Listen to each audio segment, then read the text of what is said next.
রং মিস্ত্রি আমার উস্তাদ কোনাবাড়ির নজলু ভাই। এখন কিছু কর কীভাবে ফিনিশিংটা দেওয়া লাগে।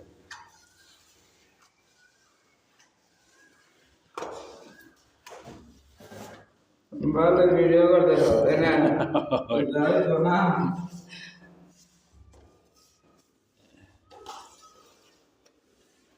দেখেন উস্তাদের কাজ ফিনিশিং কত সুন্দর। আমি কেবল শিখতেছি তো, তাই আমার অনেক ভুল হয়। ভুল হলে সুখ সাধন আছে, আসি তো আমি।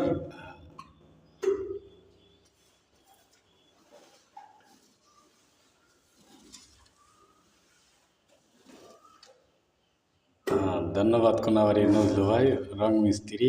প্রায় 30-35 বছর ধরে রঙের মিস্ত্রির কাজ করে উনি। ধন্যবাদ।